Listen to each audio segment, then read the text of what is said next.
गोव्यात एक धक्कादायक घटना घडली आहे। एका स्टार्टअपच्या सीईओने आपल्या 4 वर्षीय मुलाची हत्या केली आहे। मुलगा वडिलांना भेटू नये म्हणूनच आईने मुलाची हत्या केली आहे। या घटनेने एकच खळबळ उडाली आहे। सूचना सेठ असे आरोपीचे नाव आहे। सूचना बंगळुरूमधील एका स्टार्टअपच्या सीईओ आहेत। सूचनावर आपल्या 4 वर्षीय मुलाची हत्या केल्याचा आरोप आहे। सूचनाने गोव्यातील एका हॉटेलमध्ये मुलाची हत्या करून त्याचा मृतदेह एका बॅगेत ठेवला होता। या प्रकरणी पोलिसांनी सूचनाला अटक केली आहे।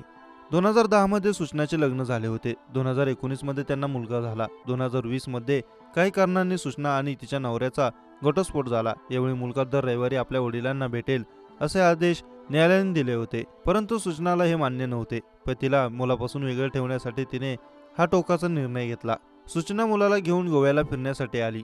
ती आणि तिचा मुलगा कॅन्डोलिम येथे एका हॉटेलमध्ये राहत होते। याच हॉटेलमध्ये सूचनाने आपल्या मुलाची हत्या केली। धारदार शस्त्राने मुलाची हत्या केली। त्यानंतर त्याचा मृतदेह एका बॅगेत ठेवला। कोणालाही संशय येऊ नये म्हणून सूचनाने हॉटेलचा रूम स्वच्छ केला। त्यानंतर ती हॉटेलमधून चेकआउट करून निघाली। त्यावेळी हॉटेल स्टाफने तुमचा मुलगा कुठे आहे असे विचारले, तेव्हा मुलगा आधीच गेल्याचे तिने सांगितले।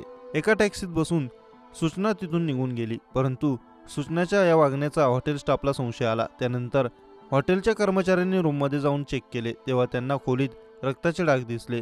हॉटेलच्या मॅनेजरने तातडीने पोलिसांना फोन केला। या प्रकरणी गोवा पोलिसांनी तपास घेण्यास सुरुवात केली।